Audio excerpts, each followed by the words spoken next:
निष्ठावनांचा मेळावा सांगत उद्धव ठाकरेंनी राज्यातील 6 बंडखोर खासदारांच्या मतदारसंघामध्ये सभांना सुरुवात केली। या सभेची सुरुवात झाली यवतमाळपासून आणि यवतमाळ जिल्ह्यातील खासदार संजय देशमुखांनी बंड करत शिंदे गटामध्ये प्रवेश घेतला। त्यानंतर उद्धव ठाकरेंच्या मेळाव्यानंतर उद्धव ठाकरेंची पाठ फिरताच जिल्ह्यातील उबाटा गटाला जे आहे ते खिंडार पडल्याचं पाहायला मिळत आहे।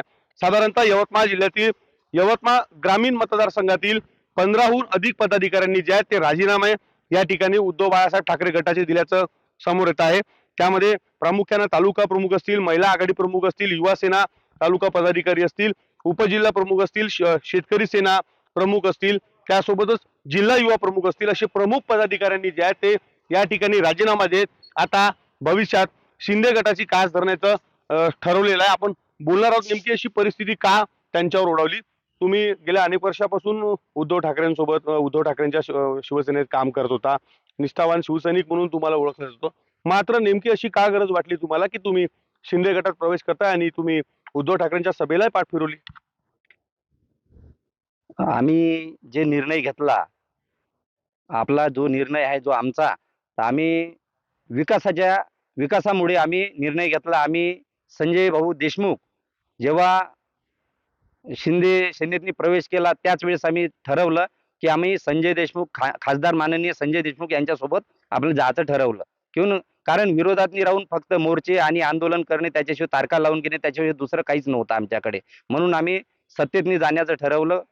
समोर ग्रामपंचायत, जिल्हा परिषद, पंचायत समिती याच्या निवडणुका या डोळ्यासमोर ठेवून आम्ही शिंदे गटातनी प्रवेश करणार। एक आरोप केला जातो की शिंदे गटात तुम्ही आता प्रवेश करणार, त्याआधी उद्धव बाळासाहेब ठाकरेंच्या नेत्यांशी तुमच्या पदाधिकाऱ्यांच्या राजीनाम्याबद्दल बोलणं झालं, तेव्हा त्यांनी सांगितलं की संजय देशमुखांकडनं कामं दिली जात होती, लाभार्थी हे संपूर्ण कार्यकर्ते होते, म्हणून हे संजय देशमुखांच्या पाठी जात आहे। हा आरोप कितपत खरा? नाही, ही खोटी गोष्ट आहे। संजय देशमुख जे आरोप केले, जे समजा उबाटा गटाचे वरच्या पदाधिकाऱ्याने, हे सगळी खोटी गोष्ट आहे।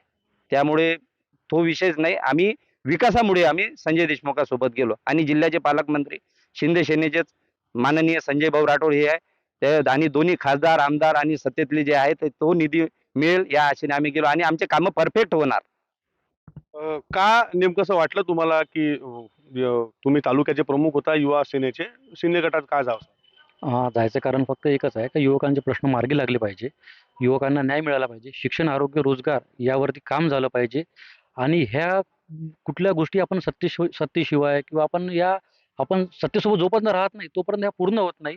युवकांचा असा फोर्स होता तालुक्यातल्या पूर्ण युवकांचा का आपण कुठेतरी आता एक निर्णय घ्यायला हवा आणि संजय देशमुख यांच्यावर आमचा विश्वास असल्यामुळे आम्ही तो निर्णय घेणार।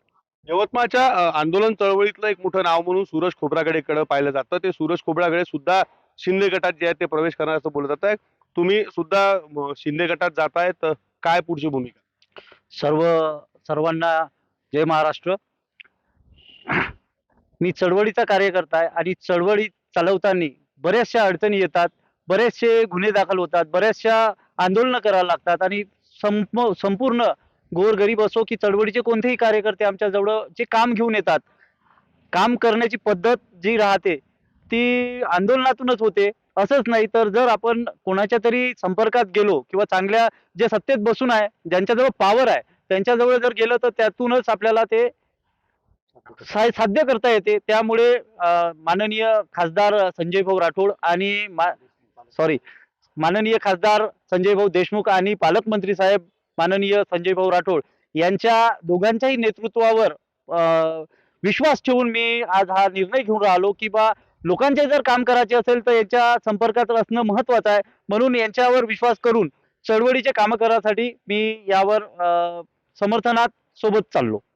निश्चित यवतमाळ ग्रामीण परिसरातील मतदारसंघातील 15हून अधिक प्रमुख कार्यकर्त्यांनी जो आहे तो राजीनामा दिलेला आहे आणि संजय राठोडांच्या नेतृत्वाखाली भविष्यातील मतदारसंघाच्या विकासासाठी आगामी निवडणुका डोळ्यासमोर ठेवून त्यांनी प्रवेश केल्याचं या ठिकाणी सांगितलंय। विवेक गावंडे, TV9 मराठी, यवतमाळ।